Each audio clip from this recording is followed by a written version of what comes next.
First of all, introducing our challenger. Out of the blue corner. He's going to step in and he does. It's all over. Let's bring on the boom. This is Eternal MMA.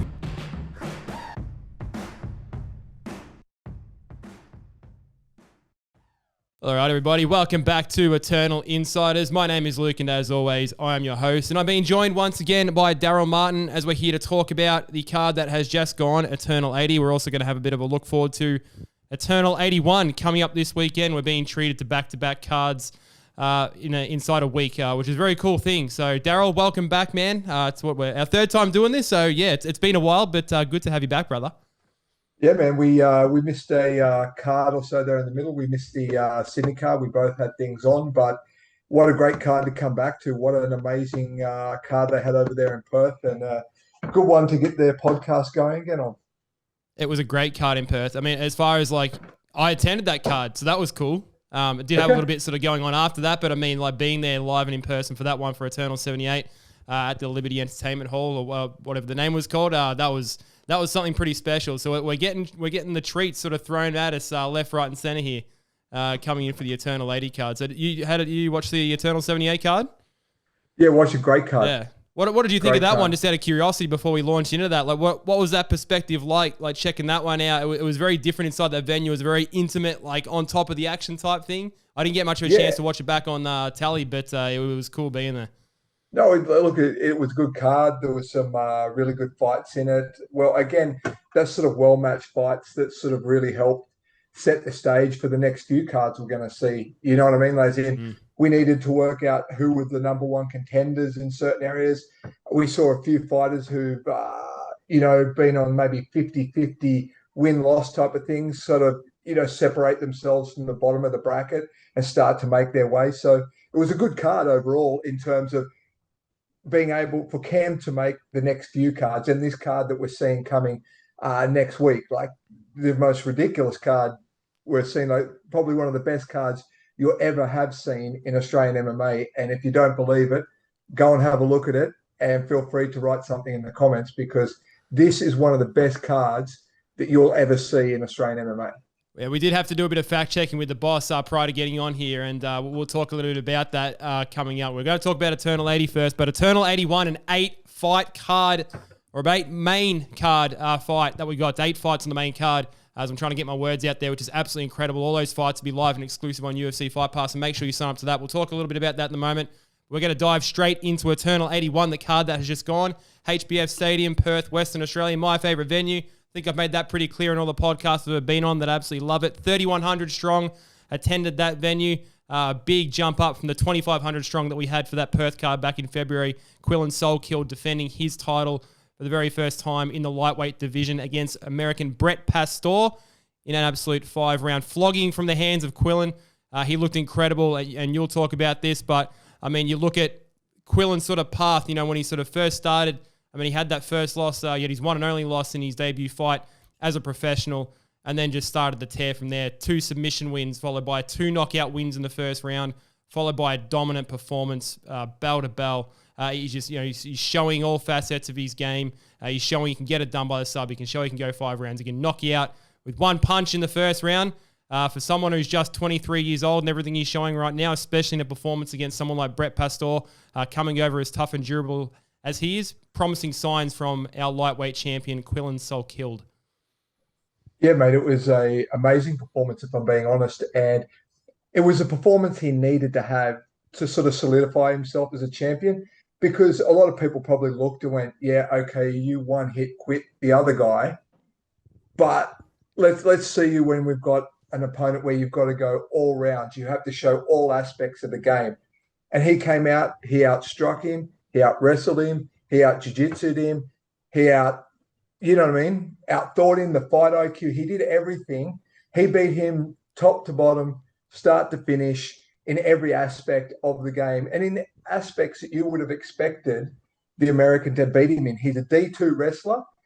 He's got 48 boxing fights, 25 Muay Thai fights. He's a combat Sambo Pan American gold medalist. I mean, if you listen to Craig Jones, he says that Sambo's fake. Sambo's not real. And who knows, after this performance, they might be right. But, he's a super credentialed guy, an extremely good grappler. He's a catch wrestling world champion as well. I mean, just the D2 level wrestling coming out of America, I was expecting to see, lots of level changes, see him hitting those doubles, a lot of cage work, that type of thing. And look, there was a little bit of that, but yeah, Quillen took control of that. He controlled every aspect, and really on the ground, he never looked out of sorts. He never looked really in trouble. There was a few leg entanglement positions, but he was able to get chest to chest and get his legs out of those positions and sort of swim his legs through and stuff like that. But I mean, to go against a guy who's that credentialed in so many different areas, he's obviously a dangerous guy. He can do it all. And Quillen made it look easy, for lack of better words. Yeah, I mean, there was a couple of fights that I think were put to Quillen, and, for one reason or another, they might not have materialized, either be, from the local guys we had here not being available due to injury, or perhaps wanting another fight, or perhaps being sort of booked somewhere else. And, unfortunately, we sort of have to go outside our own shores or outside of the region to bring someone in. But, I mean, what a test. I mean, to your point, to go those 5 rounds, can you talk a little bit more about this, man? How important is that? As you said, I mean, you can get that knockout in the first round, and Quillen's already proved he'd done that. And I asked Quillen this himself when he was on the podcast the other day, this is the perfect time. Your 6th professional fight, you're still so young, you're only 23 years old, and to be sort of put through the ringer like that. But I mean, dominate, not really get hurt, outpace him for the entire match, as you said, not allow him to breathe. Everything from position over submission, putting the hurt on him with the hands and everything. This is the perfect time to be able to go through a performance like that and showcase all your levels. Now, I just want to pronounce it correctly. Is it Pastore? Pastore? How do I say his name properly? I said Brett Pastore on the podcast when I had Brett come on, and he didn't correct me, but I heard I had Pastore, and I'm the kind of guy that would normally put the Pastore affliction on there, but I went with Brett Pastore. I'm going to say Brett Pastore is what I'm going to go with. But look, obviously it was a fantastic performance from Quillen, but take nothing away from Pastore. There's no quit in that kid. It's not like Quillen had just an easy runaway fight where he just killed the guy all 5 rounds. Even though he made it look easy, Pastore never quit. He got that really bad eye damage on his right eye in the first round from that elbow. Yep. I mean, look, he was struggling seeing punches come down that side. You could see that. He didn't once look like quit. He never did anything. He didn't look, there's guys who quit without quitting. They look to the referee. They get themselves into positions that they don't move out of. He never looked like quitting. They'll sort of avoid a little bit in the corner, sort of thing. You're okay, and it's oh yeah, I'm okay. He was like, no, I'm good. Let's go. Let's do it. Yeah, let's go. Quit. Yeah. And that's what I'm saying. He was very tough, very durable guy. There was zero quit in him. Right to the end, he was trying to look for leg locks, look for locks, look for ways to win the fight. There just wasn't a way to win it. Quillen was on point. He was beating him everywhere. And it's a massive boost for Quillen in terms of, his own self-confidence to go against a guy who's so credentialed and to really put it on him, to really win in such a definitive fashion. And it's also a bit of I don't know what to say, a bit of a warning to the rest of the division. If you think you're going to out-wrestle him, good luck. If you think you're going to out-jiu-jitsu him, good luck. If you think you're going to out-strike him, good luck. You've got to come with a plan. You've got to come with your A game. You're going to have to bring everything if you're going to try and unseat Quillen from the top dog position. And I mean, just on that too, I mean, there was so many people that thought, when he went against Blake Donnelly, that he was just sort of is this too early? The guy's had 3 professional fights. Is he just sort of the only guy available? Blake Donnelly was on his own run, and, all credit to Blake Donnelly as well. Still a phenomenal fighter. Can't wait to see him back. But there was so many people that thought that was just that little bit too early. And then, of course, because he got that knockout, people thought, well, every dog has their day. Can he do it again? And then goes in and puts a performance in like this. How often do you really sort of see that from a guy that's 23 years old? You do see it every now and again, but I mean, even from just the conversations I've had with Quillen, the stoicism that he displays, even when you're sort of talking to him, even just from a mental standpoint, you just get the impression he's a guy that he thinks about the long term, he's playing the long game. You know what I mean? There's so many guys that, you get him on the pod and then they talk up the sort of the big game, that sort of thing. There's absolutely zero fat on any of the words that he says, talking about what he's doing and what he wants to do in his future. He's just so dialed in, and you see that inside the cage as well. In terms of maturity standpoint for a 23-year-old, it's pretty special. Yeah, look, he's maturity both inside and outside the ring. Like when he was in there, he was, like I said, he was putting it on Pastore. He was putting it on him, and he could have got loose and tried to get a highlight reel knockout. He could have tried to do a few things, but he stayed composed. That guy's still a very dangerous guy. And like I said, the way he was still weaving them legs, looking to try and get a leg lock, a knee bar, a heel hook. He went for a Kimura. Do you know what I mean? He went for these things where you have to be conscious of. And when you've got a guy who's a world champion in a couple of different disciplines, you can never let your mind just lapse. And the whole time he was in there, he was very, very consistent and controlled in what he did. Yeah, he very measured. The plan. He never got excited. He didn't try to impress the crowd. No. He didn't try to build his own ego up. He just kept winning that fight and kept winning and kept winning. And you could forgive him for doing that too, like, being young. I mean, in Perth, his hometown crowd and that sort of thing, and he gets himself in those positions. And, as to your point, like, you could chase that submission sort of unnecessarily with a guy, like Brett Pastore, who could be very unforgiving, given a sort of mistake. And Quillen just didn't give him an ounce of that, even from those sort of 50-50 positions and that sort of thing. Very mature display from Quillen Salkilld. And I mean, even when sort of talking to him, I asked him, was there a sort of a time in the fight where he thought, like, shit, this is going to be 5 rounds. Like, I'm assuming you do want to get the finish, but did you get the feeling it was going to go the 5 rounds? And he said, look, he's just that good enough that he was just doing the little things just to stop the finish. Like, even when he had him in that head and arm choke in the 3rd round, I think it was, and he just did the right little defensive moves and that sort of thing just to kind of keep it sort of going. Like, he was just sort of skilled enough to kind of keep the fight going, and that's what sort of led to it. Just on that head arm, Quillen, I'm going to call it, that's the Roseanne bar of head arms. That could have been the ugliest head arm I've ever seen put on. And look, I get it. You're into the fight. It's easy for me to sit here and say this, but yeah, that was an ugly ass head arm choke. And, I'm sure you and the team will go back, have a look at it, have a look at the things, the do's and don'ts of that situation. Don't get me wrong. Again, Pastore, great. The way he turned into it, got to belly down, to defend, to get back up to his knees. Don't get me wrong. This kid is very, very good. I'm just saying, for the amount of time that he had and the setup that he had, how deep he had it, it was a little ugly. It was a little ugly. It wasn't getting first prize at the armbar fair. It just wasn't. It was an ugly thing, and that's okay. We can't say all good things about Quillen. There's always bits of your game that you can improve. But, I mean, look, when you did so many things good and the only tiny little thing that you miscalculated or you didn't do perfectly was a head arm choke, which you ended up in a good position anyway, that's the best outcome for a bad thing or a not as good thing, right?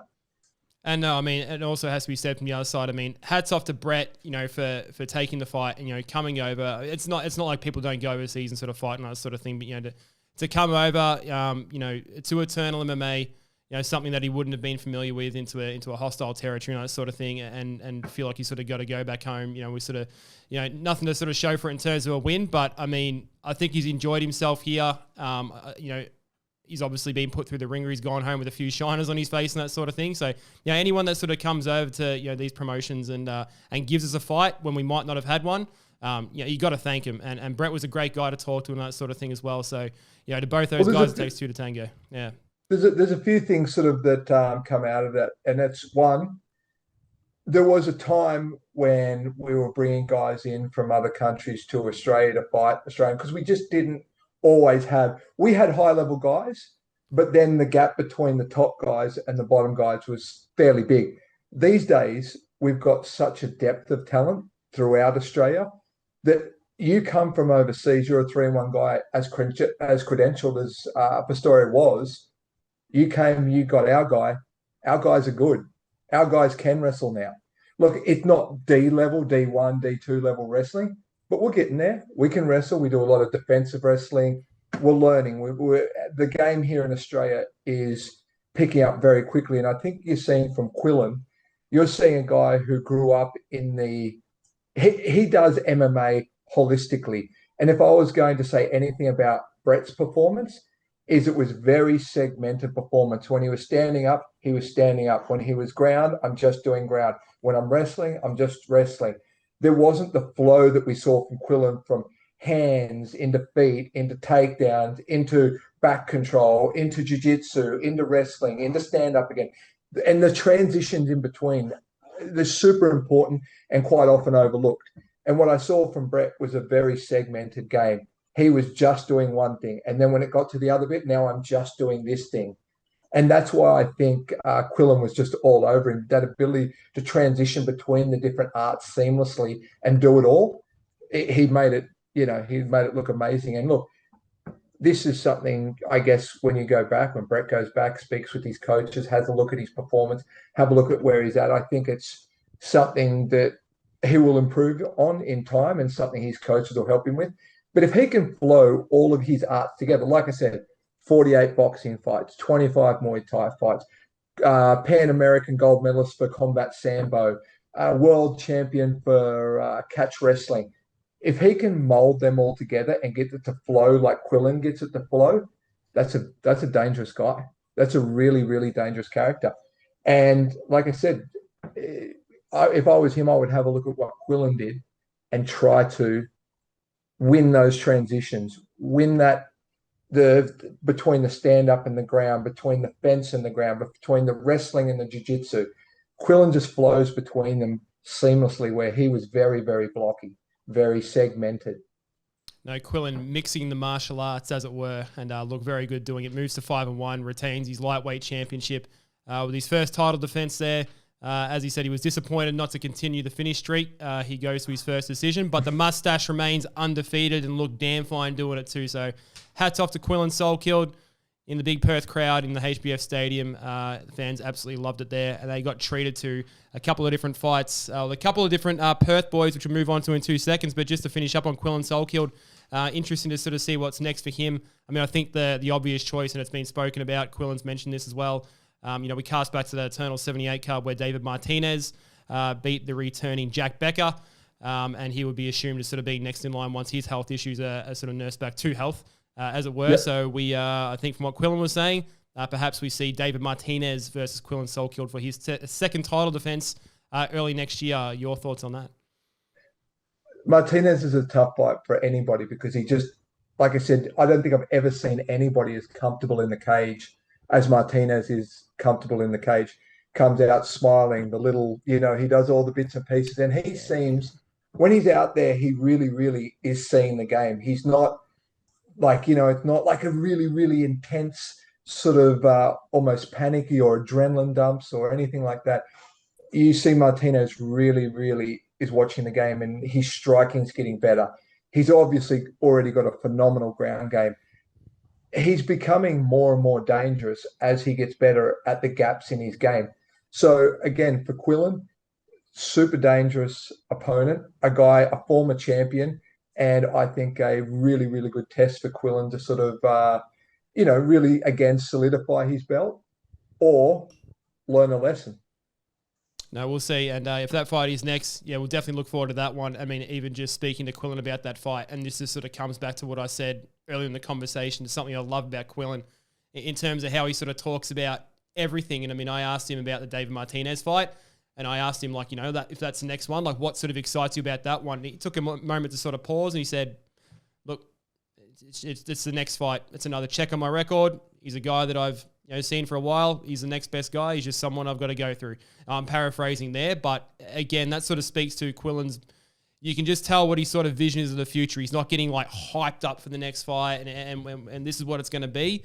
He's just looking long term, like, I've got to do this, I've got to check X, Y, and Z because I'm looking so far forward. And for a 23-year-old to be that sort of reserved and everything, I love seeing that. So again, hats up to Quillen Salkilld, defends his title for the first time, moves to 5-1, and all the best to Brett Pastore in his future as well. We, of course, also had the Flyweight Championship, or the vacant Flyweight title on the line. Anthony Drillich versus Frank Jankowski for that vacant Flyweight title. Anthony Drillich getting the job done by submission in the fourth round. in a very feisty encounter through the rounds that it did last into the fourth round. Anthony Drillich spending most of his time as a sort of bantamweight coming down to flyweight.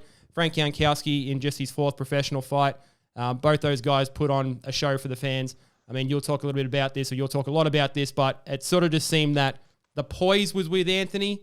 Frank came out, very active, throwing a lot of strikes, leaving his chin up in the air a little bit, and Anthony was sort of ready for that. Just showed his age a little bit more, a little bit more experience, a little bit more durability, a little bit more wiliness in his game, and ultimately came on top. So came on top with that submission win.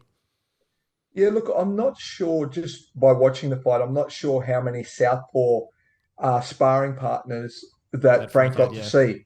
Because the way he kept letting him get that foot on the outside and hit him straight down the middle with that left, and it just kept happening sort of all night. And, I mean, me personally, I think southpaw should be illegal. It's a terrible, terrible thing, disgusting way to fight. Bloody southpaws. Bloody southpaws. But just, it's almost southpaw 101. Like that left hand coming down the center, that's the problem for the orthodox fighter. You see it in boxing, you see it in MMA, you see it in kickboxing, you see it everywhere. And he kept getting that foot on the outside of his foot, being able to open the hips and just really, really hit him down the center. And he wobbled him a couple of times. And look, early too, again, like straight away, like in the first part of the fight, as if that wasn't a warning bell for it to keep happening, and it just kept happening. Yeah, it kept going. And look, there's a couple of things, I guess, in this fight is when you keep getting hit like that, the difference between good fighters and great fighters is the ability to change your tactics on the fly in the ring. And he didn't really ever change those tactics. Do you know what I mean? Like he kept, the head was up in the air. He never moved off the center line at all. Any time that Drillich wanted to hit him, he was there to be hit. And Drillich obviously hits hard. And he kept finding a home for that left hand, which made Frank a little bit gun shy in points. And, I get it. When you get hit that many times with a hard left and you get wobbled, like he got wobbled twice in a row in that first round and hit a beautiful takedown to save it because he was in a little bit of trouble. He'd been wobbled once, wobbled a second time, and he hit that takedown beautifully. And it looked good there for a while. He mermaid the legs. He did the little Khabib mermaid of the legs and really controlled Drillich. And, I was okay. He's found a bit of confidence. He's found his home, but Drillich sort of found his feet for grappling as well, and sort of took over all those exchanges as well. And between the heavy hands and then winning the ground as well, it sort of took a bit of the heart out of Frank, I think. And I think, like you said, I think a bit of that fight IQ and fight maturity, Drillich sort of exploited that in there and showed Frank's infancies in the sport. And it's don't get me wrong, that's a good fight for Frank to take. You know where you're at. You know to fix some things now. You can't come into a title fight, I guess, like I said, head in the air like that. I mean, you can't really be head that high, that stiff, and that straight versus anyone. Even a jiu-jitsu guy can tuck his head and swing a overhand and accidentally hit you with your head that straight and that high. You know what I mean?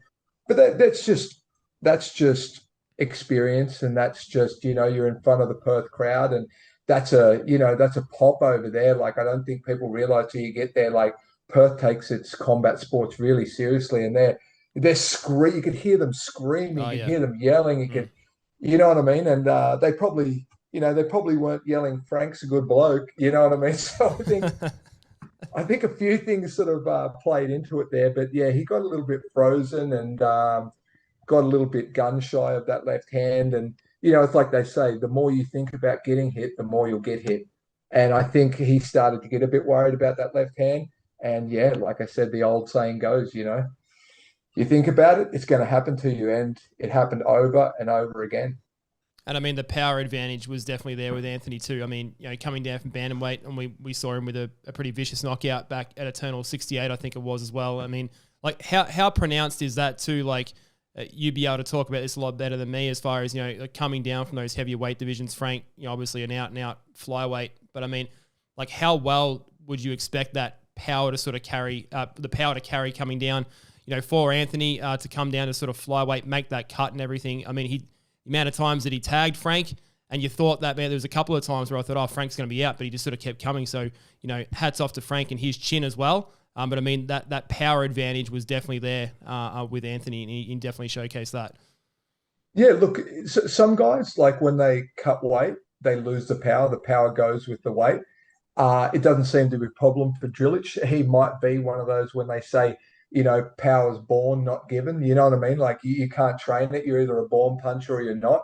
Maybe he really is a born puncher because he went down and, it looked heavy. It sounded heavy. It, obviously from the reactions from Frank, he got wobbled quite a few times in that fight. And honestly, I think Frank's got an amazing chin. And I think a lesser fighter would have crumbled under those type of shots and that type of pressure. So full credit to Frank. And I think if he can take a few less of those shots and save that chin a little bit, he's certainly got a place in that division. And, he was in trouble multiple times. He did get hit, he did get hurt, but he kept fighting and kept trying to find a way to win. All good things to look for Frank. But, Drillich hits hard. If you're fighting him next, look, get yourself some southpaw sparring partners, hands up, chin down. And the other thing, I guess, too, with Frank is he kept fighting a losing fight the whole time. And this is what I talk about, the difference between good fighters and great fighters. Great fighters can change their game plan, can change their tactics in the ring on the night when the plan that they came with isn't working. Frank kept fighting a losing fight, if that makes sense. His game plan, his tactics were losing, and he continued to do the same things, if that makes sense. Get hit with the same shots, get caught in the same positions. He didn't change it up in the middle of the fight. And I think, it was hard to hear, but I could hear some of his corner advice, and I think his corner was giving him the right advice. He just couldn't transfer it on the night into the fight. And I mean, you looked at the finish as well. I mean, just speaking of the heart of Frank, for all the sort of the shots he takes, and I actually watched the finish back again on the train home this evening, and just sort of watching him, you could tell there were sort of moments that looked like he was going to go out. He just didn't want to tap. I mean, that choke looked pretty damn tight. And, there's a lot of guys that would tap a lot earlier, and he was just doing his best, like to sort of stay with it, and he stayed with it, and he stayed with it, he stayed with it. And of course, there's no bias in my corner or anything like that watching these fights, but I mean, you felt for him because he wanted it so bad. You had the hand up, and he just sort of had to sort of tap, which, obviously hats off to Anthony. I mean, he's a black belt, to my understanding. Frank, a blue belt with jiu-jitsu as well. So he's got the decided advantage, and you saw that through the grappling they had on the ground as well with Anthony on his back through those later couple of rounds too, a couple of times. But submission skills for days for Anthony too. Yeah, look, it's that you could see that disparity. You could see that, I don't know the belts of either of them, to be honest, but there definitely was a skill disparity between Drillich and Frank. In terms of the final sequence, the choke, massive props to Frank. I would have tapped a month ago. Like, that was tight. He had no hands back defending it. Both hands were free. He had a fully locked in around the neck. And I actually attended a seminar where Ben Vickers was actually speaking about rear naked chokes, and he's saying, if you can just hold on for a few more seconds, a lot of the time the guys will stop because they don't think they've got it right and reset, which lets the blood come to the head again and might give you just a little bit more time to escape. Yeah. It might see you out to the end of the round, whatever it is. And I think Frank really, really did a fantastic job because when he got caught, you saw the hand go up, and I think he thought about tapping. And he was like, no, I'm not going to tap.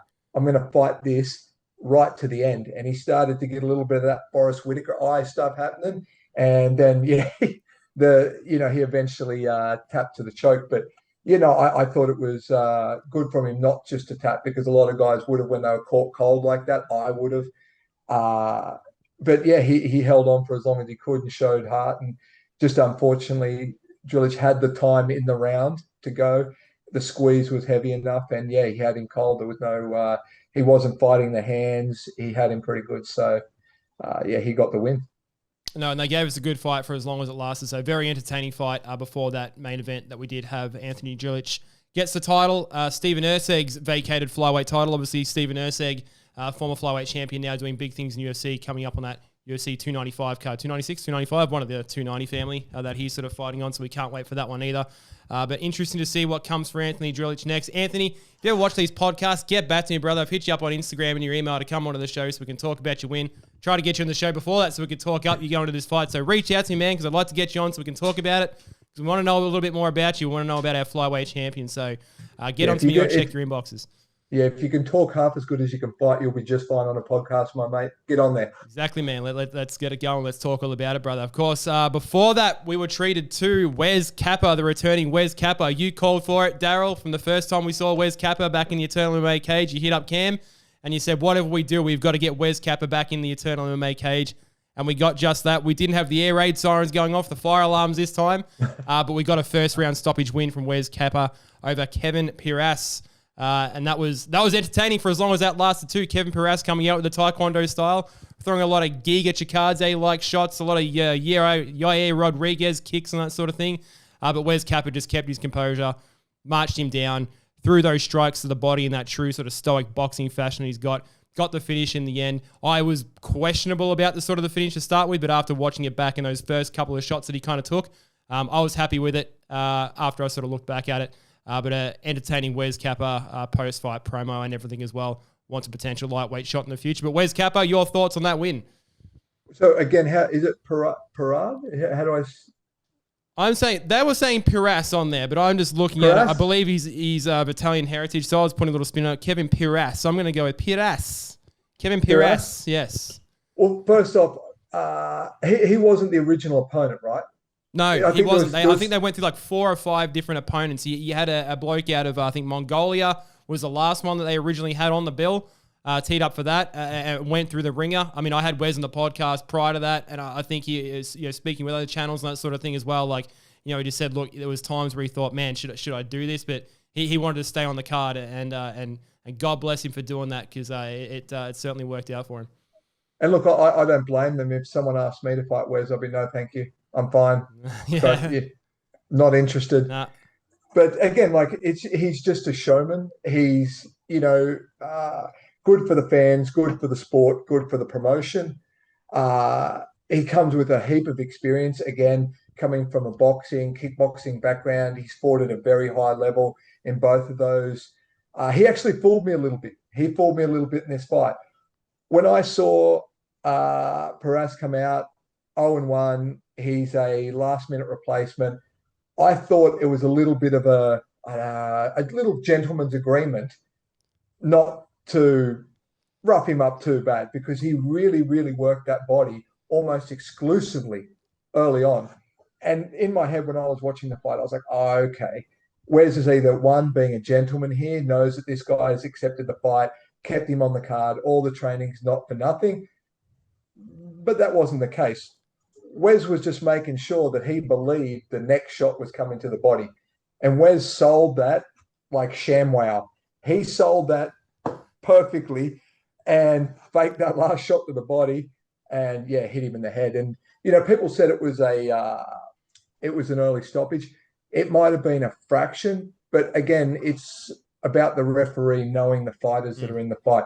When you know how hard that Wes Kappa hits, when you know his level, and when you see a guy's legs go like Piras's legs go off a shot like that, we need to protect the fighters where we can, and one shot too many is one shot too many. I didn't have a problem with it. He's a late starter. He came in there to keep the card alive. Man, he came out very game. Like, he must have thrown, 30, 40 kicks in that first crazy. round? Like, super entertaining. Like, speaking of, not just talking about Wes, but I can't wait to see him back in the cage again. Like, give him an opponent sort of on his level and let's see it going. So, unfortunately, Wes, but looking forward to seeing Let's let him have an entire camp. Let's let him a proper run up for an opponent. I'm keen to see that guy, because it was kicks from here, there, spin kicks, crescent kicks, every different type of kick you can imagine.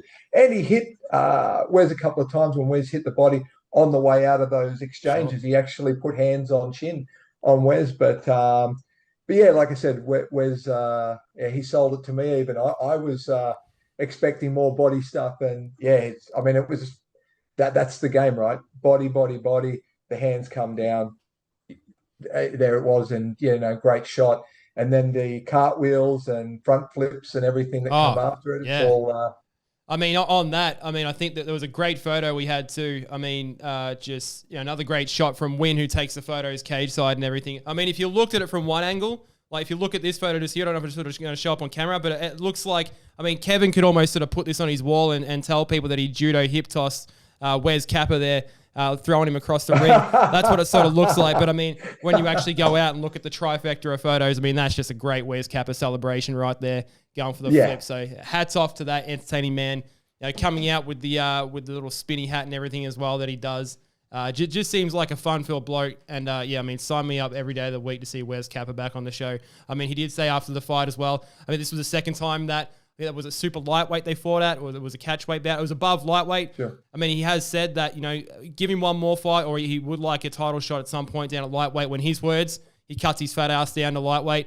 And one of the other things he said too was there was people that was sort of giving him shit, well, not to his face, obviously behind his back, saying, hey, get in line. There's a bit of a queue here. But to his point, and he said this on the podcast with me, like, hey, mate, like I've been there. I've done that. I've done it all in combat sports, kickboxing, boxing, everything. Like, you get in line behind me. And I have zero problem with that. Wes Kappa comes in for a title shot. I mean, what he's done outside of Eternal MMA or mixed martial arts or anything like that, like his record counts for what he comes in and does here. You got to put on the best fights that you can. Wes Kappa gets one more lightweight or gets a lightweight fight and then a title shot. I mean, let's go. Let's do that.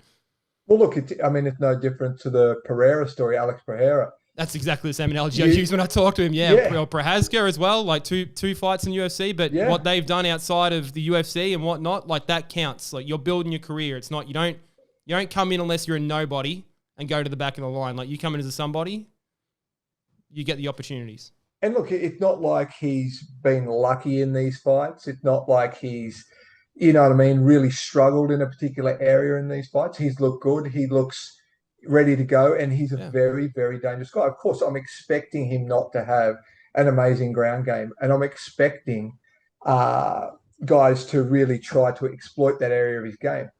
But they did that. I can't remember I'm forgetting his opponent's name from his first fight that he had with Eternal MMA. But I mean, he was taken down almost instantly, and then it slowly changed. Like he turned that momentum, managed to get to his feet. He just did those little right things, that sort of thing, where you thought maybe this is gonna be a fish out of water situation, and it wasn't. You see, Ben Vickers is very John Bruin was his opponent. John Bruin, that's right, that's correct. But you see, like Ben Vickers is a very good coach. He's very smart. He's a wily character, and he's like realized, hey, I'm not going to turn Wes Kappa into a D1 wrestler. I'm not going to turn him into a Rodolfo Vieira, but I can do defensive wrestling. I can do defensive jiu-jitsu. I can do enough and spend the time in these areas with Wes to get him back to his feet.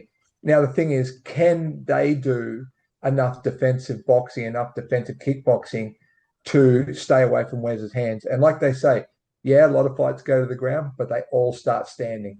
And every round starts standing. And every time you're standing in front of Wes Kappa, it's, you know what I mean? You're in danger. And that's right up to the highest level of striking, because he fought the highest levels and he put them all in danger. Do you know what I mean? So I think it's an intriguing matchup. I think for him to go forward from here and look at a title, I think it's certainly a possibility. And I mean, in terms of the promotion, he's as fun a fighter as you get. If you do that in WA, like they might have to run a public holiday or something, because no one's going to be at work. Everyone's going to be at XFC. It's he's a fan favorite. He's fun. He's good for the sport. Why not? Let's give him a shot.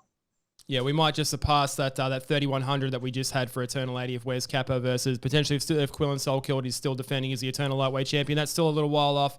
We'll see what happens there. But, I mean, impressive stuff from Wes Kappa coming back for just his second MMA fight in something like 14 years against a very exciting opponent in Kevin Piras. And we'll see what happens for Kevin next too, because, as I said, very exciting fighter there to keep an eye on for sure. One of the most exciting fights, or at least for me, my favorite fight of the night was the one that came before that, and that was Freestyle MMA's Sebastian Salai facing off against the returning Dan Jones. Dan Jones being defeated for the first time in his professional career, albeit coming back from, I think, about 3 years off since he'd had a last MMA fight. But Sebastian Salai coming off his highlight reel knockout win at Eternal 78, a very vicious knockout UFC Fight Pass worthy highlight that he came off and then come in and put on a dominant 3-round performance against Dan Jones. He looked fast. He looked like he beat him to the punch in almost every exchange. Got that unique karate style, but then the heavy hands to sort of match it as well. Of course, training out of freestyle. Now he's training with Justin Van Heerden, our Eternal MMA featherweight champion. Sebastian being a featherweight himself and also training with the best featherweight in the planet, Alexander Volkanovski. A lot of good things from him there. So Sebastian Salai gets it done, moves to 5-1, and looked very impressive doing it. Yeah, it was almost like watching vintage Machida again. That karate style, that way that he darts in and darts out, and sort of that really obscure timing that he's got, that broken timing. Like it's not that 1, 2, 3. He's really got that. Bruce Lee talks about it in. You're getting all the references on point tonight, mate, because I think I had Sebastian on the podcast yesterday as well, which just dropped tonight, and he referenced Machida as well too. So you're all over it, mate. You're getting everything spot on. Mate, like I said, he really looked good, and the way he darted in and out, the way he didn't get his back against the cage. Because look, I think the what's the word for it? The manifest is there to beat these type of fighters. We've seen, like, once they work Machida out, back him up to the cage, cut him off. Don't allow him that space to look pretty. Don't allow him that space to get his timing, his distance, his movement. So he's obviously watched that, learned from that, and he really circled on that cage nicely, keeping Jones away and not letting himself get cut off. And then again, darting in, nice hands, good kicks, up, down. He went low, he went high.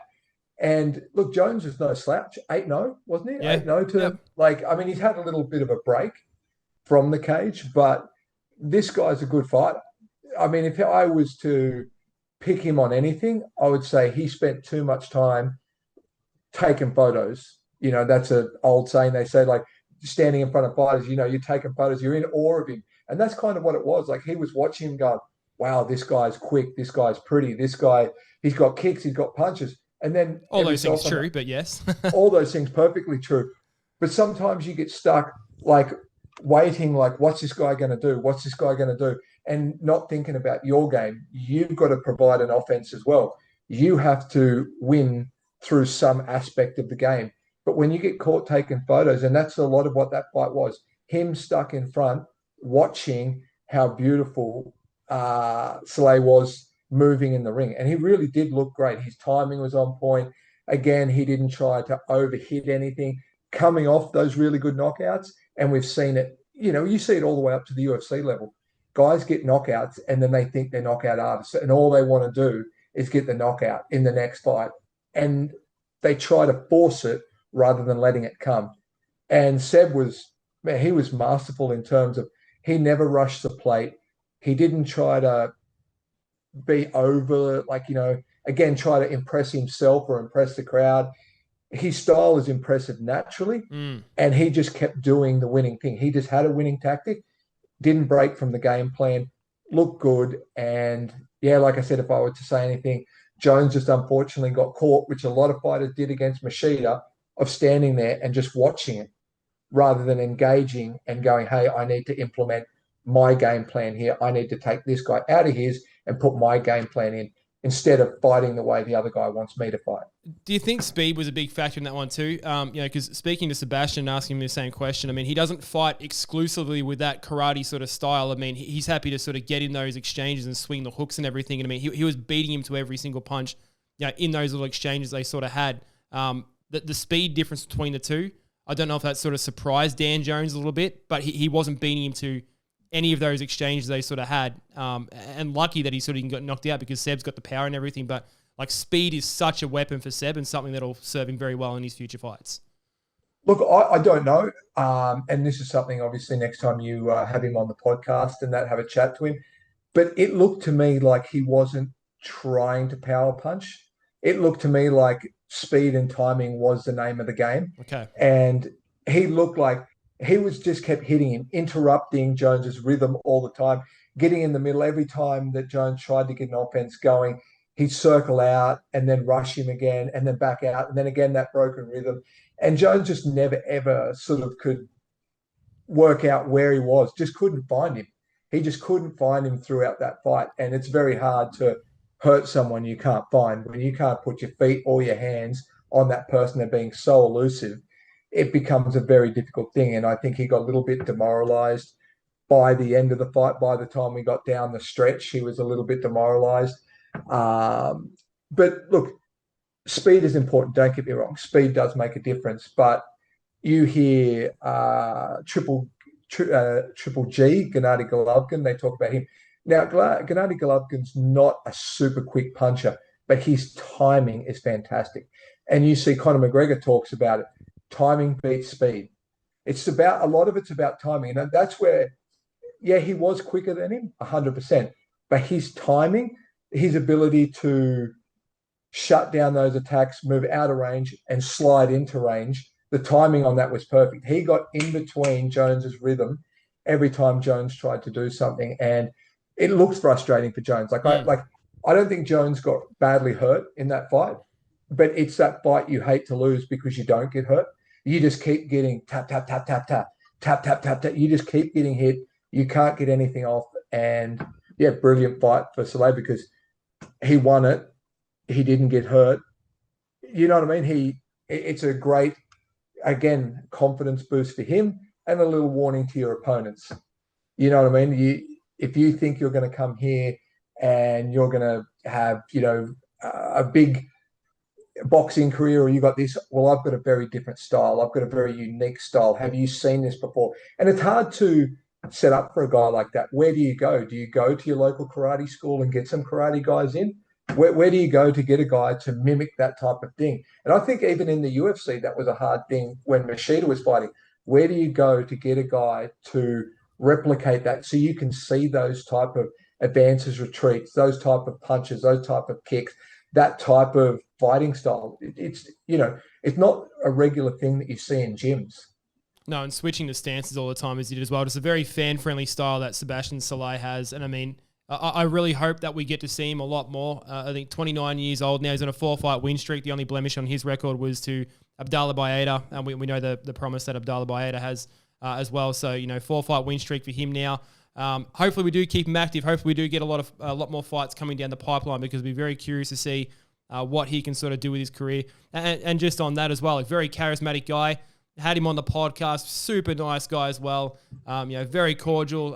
He says all the right things as well. Super nice guy to talk to. I mean, hard not to sort of love the guy both from, watching him professionally in the cage and also just from a personal standpoint too. So hopefully we get him a lot more fights in the pipeline. Hopefully we can sort of see what he does as far as potentially going to that next level, and all the best as well to his opponent.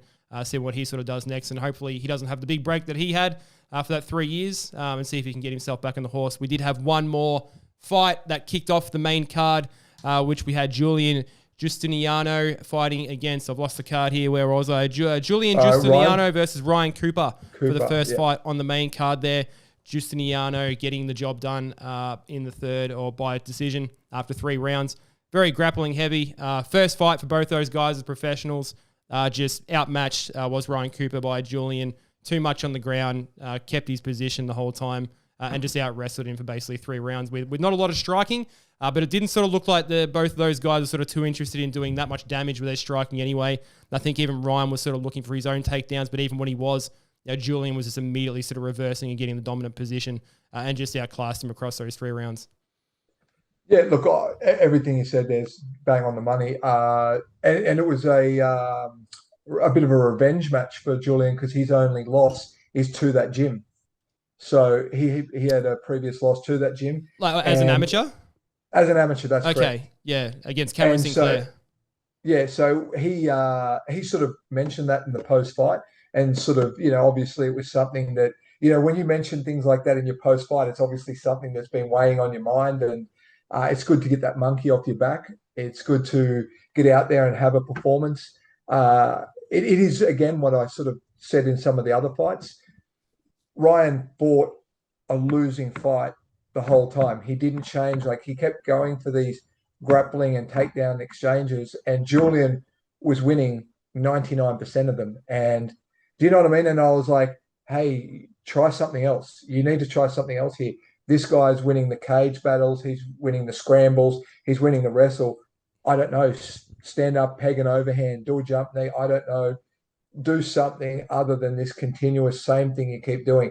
You know, they always say the definition of insanity is doing the same thing and expecting a different result. The second time I've heard that expression today. This is getting really spooky in this podcast. Again, but yeah, but it's true. You are correct. Yes. Well, look, and again, it's super easy for me to sit here and be an armchair warrior and tell all these guys what they did wrong. There's plenty of people like me who sit on the outside and say all these things. Being in there is very difficult. Being in the cage, being in any fight is very difficult. But again, when you're in there and you do want to fight at those levels, that is the difference. Now, I'm not saying he can't ever do that, but Ryan Cooper didn't do that in that fight.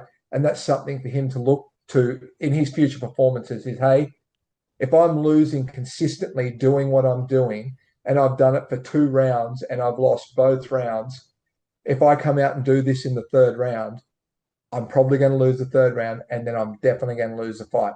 I have to do something different. There has to be a change somewhere in my, do you know what I mean? Can you provide maybe even like a little bit of perspective? I mean, you know, as far as like amateur records and that sort of thing go, because we never talk about amateur records as far as counting, obviously once you become a pro, like that's what sort of counts. Like you go in, you win, you lose in your amateurs. The point of obviously fighting amateur careers is to get the experience, like get your losses in there early, learn from your mistakes, you know, build towards becoming a professional. But I mean, for Ryan Cooper, I think, you know, 4 out of his 6 amateur fights that he had, he lost. He only won 2 of those amateur fights. And then, you know, prior to starting his pro career, he had 4 losses on the trot, like as an amateur. Oh, look, I don't know how close those fights are or anything like that. But like, is that sort of unusual? I don't have sort of too much of an insight as to sort of how that goes. But do you normally like to see at least like a couple of wins a lot of the time, or at least some kind of streak in there before you kind of go on to fight as a professional? Because he comes in, loses his first fight as a pro after, you know, losing 4 fights on the trot as an amateur. Like, what are your thoughts on that? Yeah, look, man, I agree with you 100%. Like, there has to be some confidence going forward into your professional career.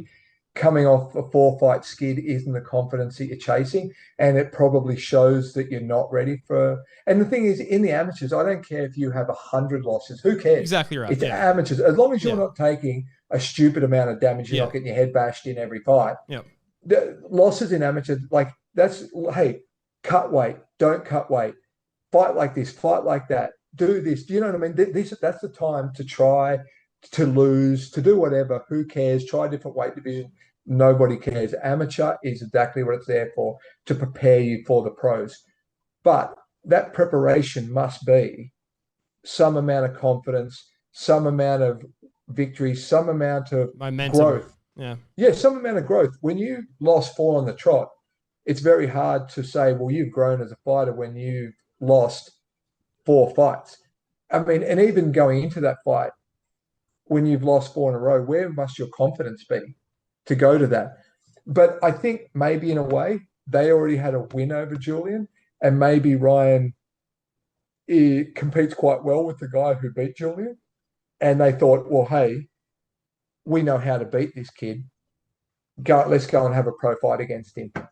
But yeah, it wasn't to be. It wasn't the case. And like I said, he just did the single game plan, the same thing, all 3 rounds, and lost every round in the same fashion. He lost every exchange in the same fashion. And like I said, it's again, you know, it sounds like I'm probably being harsh towards these guys, but I'm being cruel to be kind, because someone has to say it. And sometimes the people around you aren't the people telling you the right thing. A lot of people around you will fill you full of false confidence and false hope, and no one's telling you, hey, this is wrong, that's wrong, you're doing these things wrong, this is where you're going wrong. Now, I'm not pretending to be a coach, I'm not pretending to be an expert. I'm just saying, from the outside looking in, something needs to be done. When you've lost 4, now this is 5, and you lose every round in the same fashion as you lost the first round, something's not right. And what that something is, I don't know. It's not always the coach or the gym. It's not always the fighter. Sometimes it's a combination of both, or almost exclusively one or the other. Do you know what I mean? But it sounds like I'm being harsh, but I'm more trying to say, hey, mate, go home, have a think about it, watch your tapes, go to training, maybe sit down and have a talk with your coach and have a listen to what they've got to say. Maybe you're missing something in translation. Maybe something they're telling you to do, you're not doing out there. You're not listening out there. Or maybe sometimes the gym you're in isn't the gym to get you to the next point where you want to be. And that's not because of the skill of the gym or the quality of the coach. It's just a fit. Some people don't fit in certain gyms. You move to another gym, and we see it all the time. A fighter goes from this gym to that gym, and all of a sudden they're winning. Now, does that mean that gym's better than his previous gym? No, that doesn't mean that at all. It just means that gym's a better fit for him. He learns better in that gym. Whatever happens in that gym suits the way his brain works, the way he fights, his lifestyle, and thus you get better outcomes. So I'm not telling him to jump ship, but he definitely needs to have a sit down and have a chat to his coaches and, hey, I've lost 5 on the trot. What do we do? And I hope his coaches are honest with him and say, like, hey, we're trying to do these things with you and you're not implementing them. You need to listen more to us. Or sometimes you have to be honest as a coach. And this is where I've seen coaches say to their fighters, and I think it's the bravest thing to do as a coach and as a gym, hey, maybe we're not the right fit for you. Maybe go and try this gym. Maybe go and just go to another gym and try it for a while. See how you fit, see how you feel. And like I said, it's very hard because, it's a sport. It's full of egos. It's full of, that type of thing, to want what's best for your fighter rather than what's best for you in the gym, if that makes sense. And again, I'm not saying it's the gym. I'm not saying it's the fighter. I have no idea in the circumstance whether it's one or the other or a collection of all. But someone needs to have a conversation to someone, and either the gym or he has to work out what's wrong, whether he really, really wants to be a fighter, whether that gym's a fit for him, or whether it's just something he's not doing. But you have to fix it because you've dropped 5 on the trot. You've dropped your pro fight. That's not a big deal. You're 0-1. Technically, you're 0-1. Don't worry about the amateur. You're 0-1. That's not a big deal. Plenty of fighters started 0-1 and went on to have good careers. Plenty of great fighters lost their first pro fight. But you are going to, because you are off like a 4-fight or 5-fight now losing streak, you've got to do something because your next fight can't be your 6th loss. Do you know what I mean? Yeah, if not just from a confidence factor. I mean, yeah, definitely, as you said, I mean, 0-1 in your career as a professional, but, just for that confidence standpoint, I mean, you sort of, hope that's something you sort of be done to kind of right that ship. But I mean, take nothing away from Julian Justiniano as well. I mean, he gets his first win as a professional. Looked good, did all the right things in the fight. He moves on and, potentially very exciting things for his future as well. For those guys that opened up a fantastic main card that we got to see. We did have, of course, a prelim card that did precede that as well. Go ahead. Just before we jump over there, so yeah, no, please. What I did want to say, because last time me and you did do the podcast for the Perth card, we gave both the referees a hard time and the commentators a hard time. What did he say? The fighter, he was I can't remember, Clay Guida-esque, which he most definitely wasn't Clay Guida-esque, and we had a few interesting referee decisions. And was that talking about Ethan Thomas? We're talking about Ethan Thomas. That's correct. Yeah. I remember that. We talked a bit of smack about the commentary, talked a bit of smack about the referee, and I'm not saying it's got anything to do with us, but 100% they were totally on point. The commentary for that event in Perth was some of the best commentary I've heard from any team. They were on point. Yep. They were calling things before it happened. Yep. They were anticipating moves from the fighters.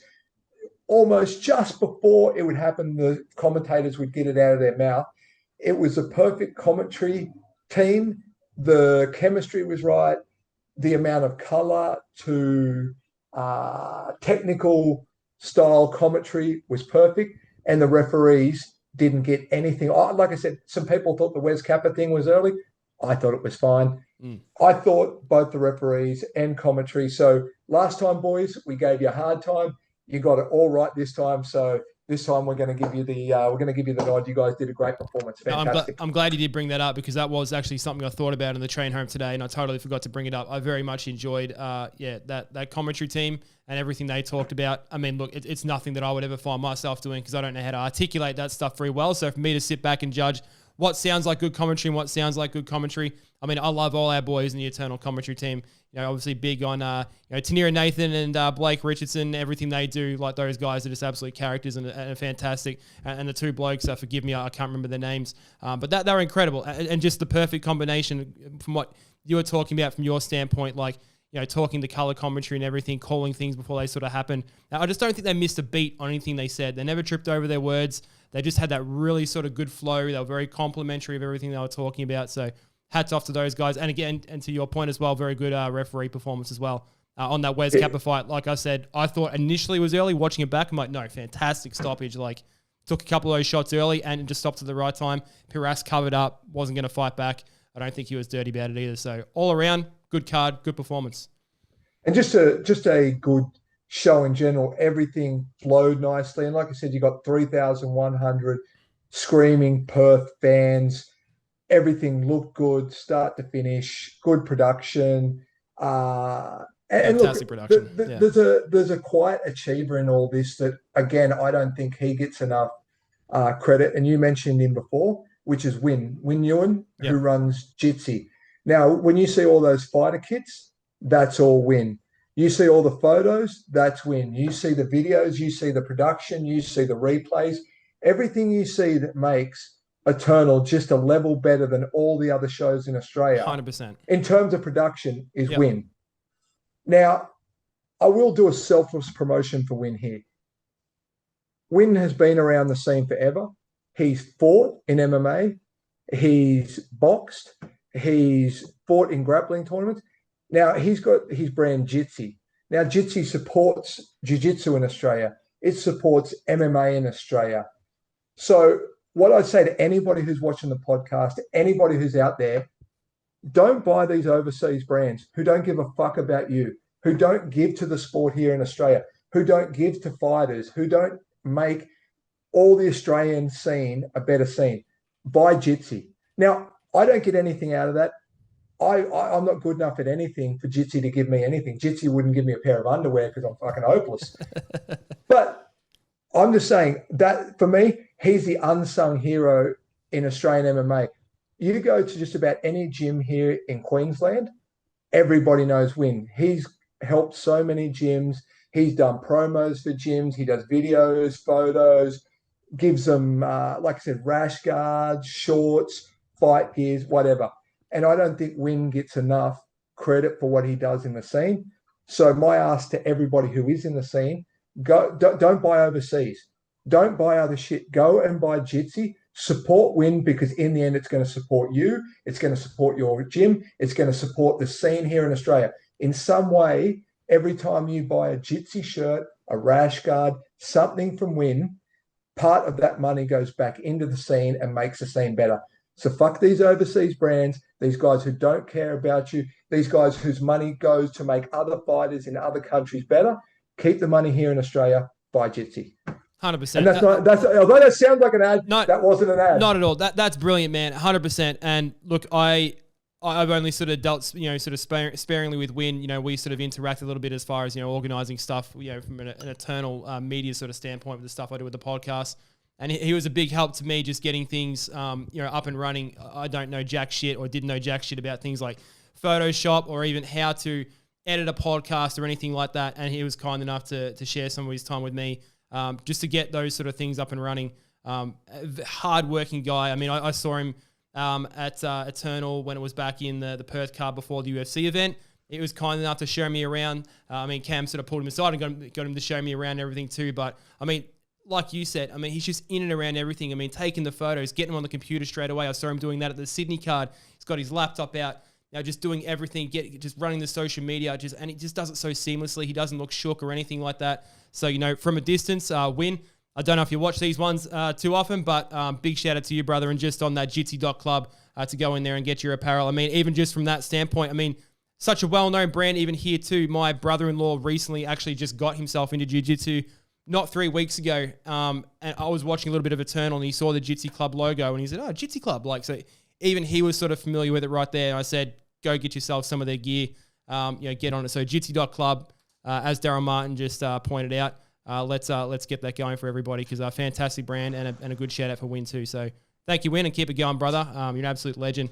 And on that, we move to, so we can finish this one off, we've got a big card coming up. We're back to back from Eternal 80. We skip straight into Eternal 81.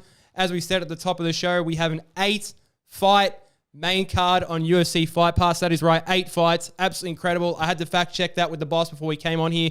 Thank God he replied just in time to actually confirm that. But we have 8 fights preceded by a 4-fight prelim card. But you are going to get 8 fights on UFC Fight Pass. So if you do not have 8 UFC Fight Pass, make sure you get that. There are still tickets left to that event, which you can get at eternalmma.com.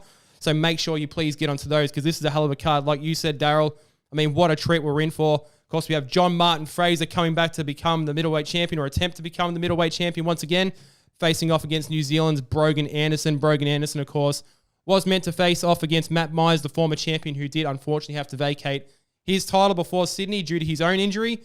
But I mean, what a couple of guys to get in there. John Martin Fraser, a Welsh legend. Brogan Anderson on an absolute tear, 15-3 in his own right. I mean, what we say, we look forward to a lot of fights. I am looking forward to this fight. This is fantastic.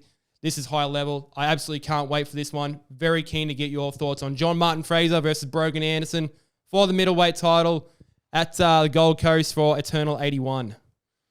Yeah, look, if you're not excited about that fight, I don't know what to do. Like, you're a very, very harsh taskmaster. That's about as fun and as exciting fight as you would look forward to in that division. Now, we don't have a lot of guys in those sort of higher weight division. It's all like, a lot of guys, well, we do, but it's not as rich. It's not as thick a pool. These guys are both high skilled, high energy, finish rates. They're both like amazing fighters. And to get them both together on this card, it's worthy of a main event anywhere in the world. You put those guys anywhere and they'll put on a fight that the crowd will be standing on their feet. Yeah, no, it's absolutely crazy. I mean, Brogan Anderson, I think, he's at a city kickboxing himself. I mean, John Martin Fraser, training at Ignite Mixed Martial Arts Academy, or Ignite Martial Arts Academy, with guys we previously mentioned like David Martinez. And I mean, just on that, Victor Lyle opening up that card on the main card, training most of his time out of Ignite Martial Arts as well. So we've also got Victor Lyle. Yeah, I think he's also training out of the Gamebred.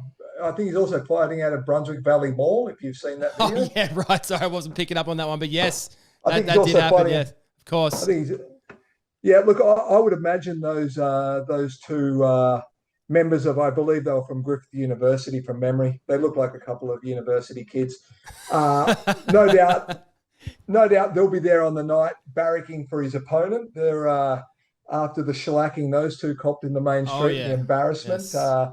So, hey, boys, if you're watching, make sure you turn up, go buy your tickets, and go and hope that Victor loses his fight and you can throw some trash talk at him. Neither of you guys could beat him, even though you tried to, like a pair of scumbags. But, buy a ticket. Come down, watch some real fights. Don't try to 2-1 anybody. Bring your girlfriend down who's got the dad who's a bodybuilder, whatever the fuck he said he was. Oh, yeah. Come on down, watch the fight. Victor's a great fighter. He's a fun fighter. As you guys know, he's got good head kicks. He punches hard. So come on down. Come on down and check it out. If you can afford the tickets, or if you can't, UFC Fight Pass, not expensive. Come on, boys. Let's get some views going. Hey, in all honesty, you two guys know, hey, if you guys can't afford the ticket, reach out to me. I will buy you both a ticket to come and watch it. I'll buy you both a ticket. It's a learning experience. Come in there, sit around some good people, and get your life on track. It's on record. Darryl Martin shouting tickets for anyone. Maybe toss one my way, Darryl, if you don't mind. I'll start getting into some street fights if it means that I can get myself a free ticket to Eternal MMA. I'd very much like to attend this card, which I won't be, but I'll be, of course, watching it on UFC Fight Pass from the comfort of my chair, where I can sit back and enjoy the fights with the fantastic commentary team that we'll have that way. Tuner and Nathan, no doubt. Blake Richardson assuming his position there as well. Jack Becker is returning. Unfortunately, his last fight didn't go his way against the very strong David Martinez. Of course, Jack Becker returned in that original fight after breaking his leg against Aiden Aguilera in that title fight. The story was for Jack Becker, had he won that fight, the next stop for him would have been Dana White's Contender Series. So bit of a blow for him not to sort of come back in and get the win in his last fight, but he's got a tremendous opportunity against the very experienced Kieran Joblin out of City Kickbox himself. That'll be in a very much another entertaining fight to see those guys go at it. What are your thoughts on that lightweight?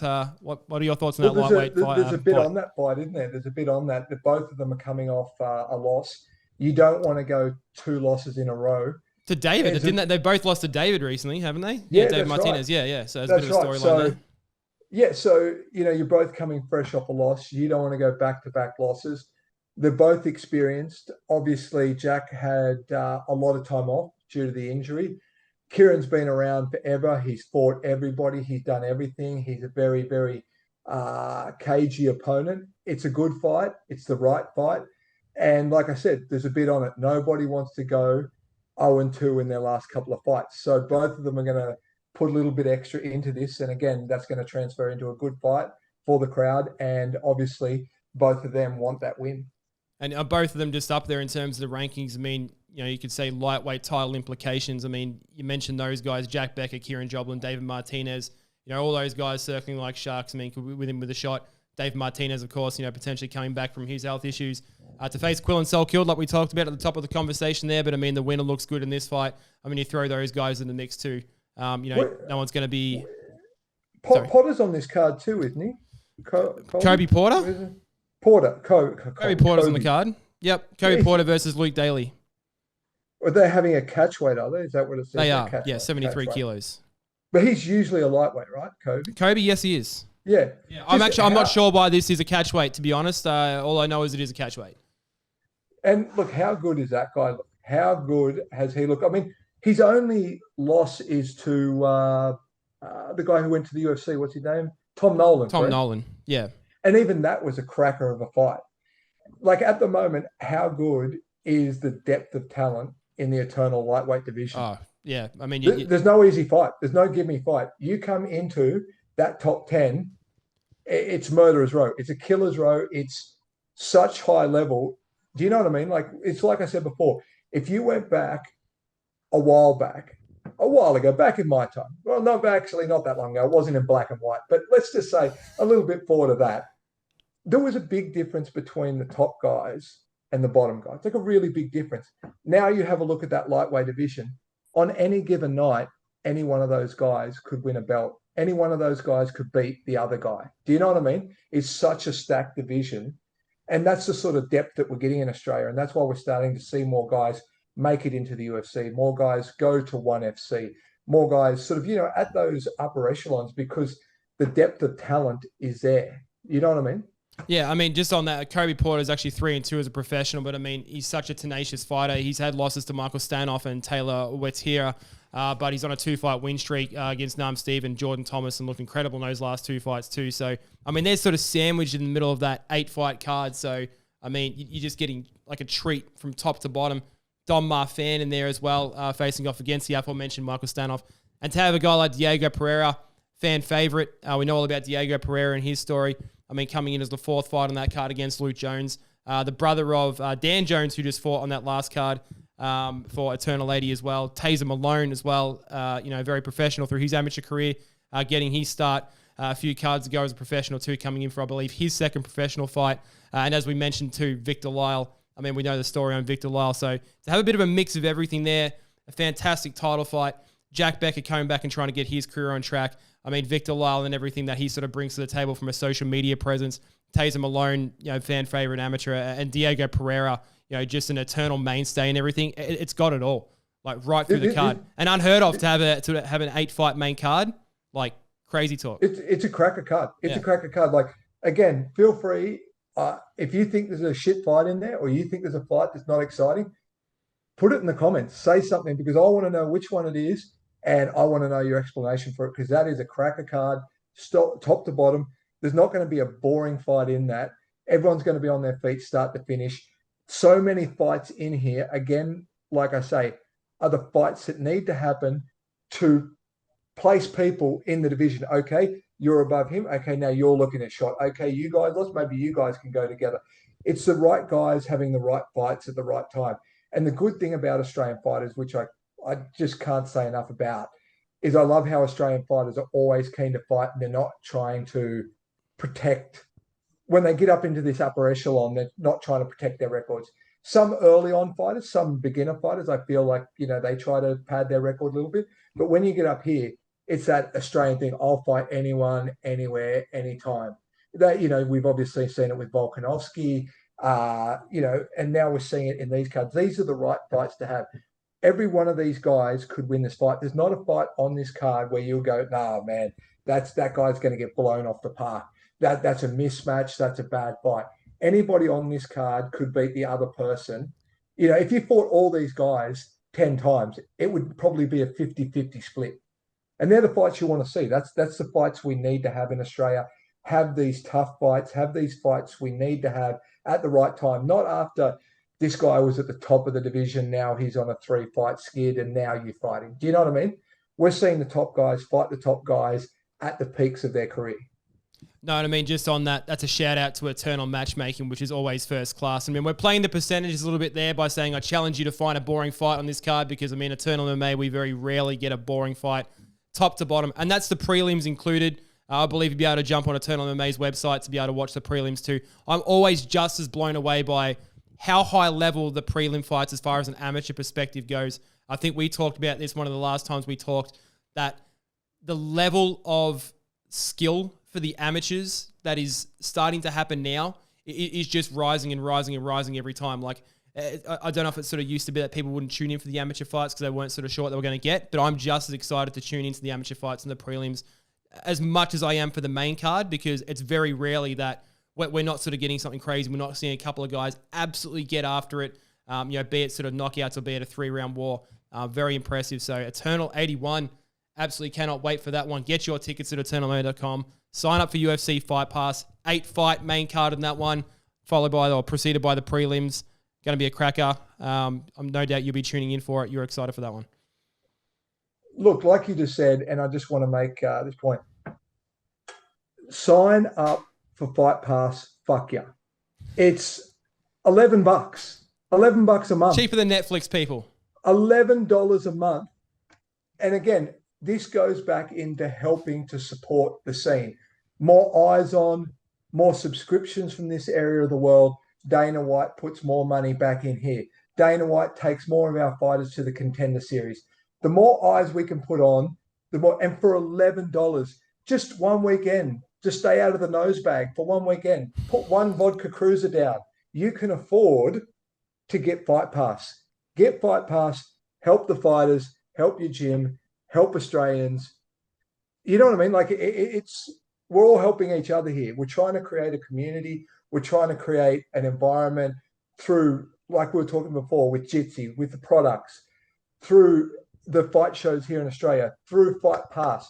They look at these metrics. They look at the amount of people from Australia who buy Fight Pass, the amount of people from Australia who watch Eternal on Fight Pass, the amount of people who watch fight nights and things in the USA through. And of that, a percentage of that money is going to come back to help Australians. They're going to invest more in Australia if it's going to help the UFC, if it's going to help the sport grow. So, like I said, for $11 fucking dollars. You know what I mean? Couldn't have said it better myself, man. 100%. We've all got to do our part here. And even just for the fact that you can jump on board and say, hey, I saw that guy fight way back when. So you can already say that you're a fan of that guy before he got into the UFC. This is the time to do it. And these are the guys that are doing it now. Pound for pound, as far as what we're doing here in Australia, it's just a rising tide. Like, let's all be a part of that tide. Let's get behind our boys. Let's support them. Let's see them go to that next level. Let's start pumping the money back into Australian fighters. Like you said, awesome shout out to Jitsi Club, the fighters that we got going on now. 100% couldn't have said it better myself, man. So make sure you are tuning into those fights. Make sure you're tuning into any of those Eternal MMA fights. No one does it as good as Eternal MMA. Maybe we're a bit biased, but it's the truth. This is the platform to be on. This is the platform to shine. Gone are the days from when I had to, like, you were either at the fights or you didn't see the fights. Yes. Or you had to get a flip phone Motorola V video that looked like two squares fighting each other. Yep. You know what I mean? That was all now. you could see. Now you can be at work, you can be at home, you can be laying in your bed and you can watch Eternal. You don't have to miss a fight. You don't have to live like we live. for $11 a month.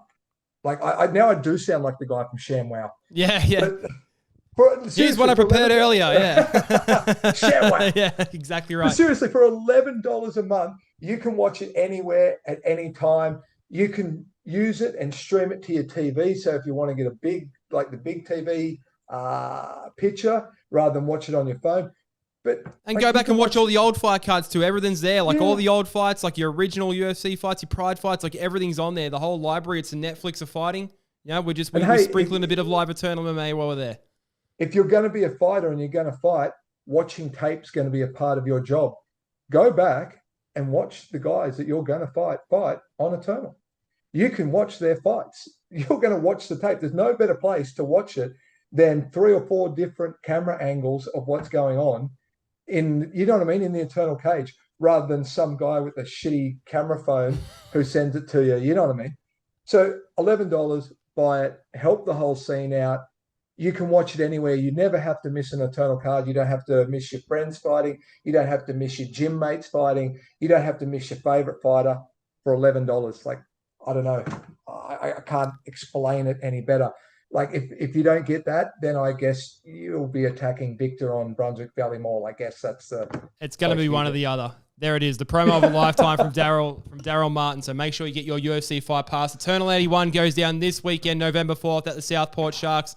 Make sure you tune in and see it, or get your tickets at eternalmma.com. Darryl, as a pleasure, brother. As always, it's always a pleasure. So thank you very much for coming on. And no doubt we'll do this again after Eternal 81's conclusion. We'll talk about what will no doubt be a bunch of cracking fights, and we'll see who comes out on top for that middleweight title. Sounds good, my man. Thank you very much. All the best, man. I'll talk to you soon. All right, bro. Ciao.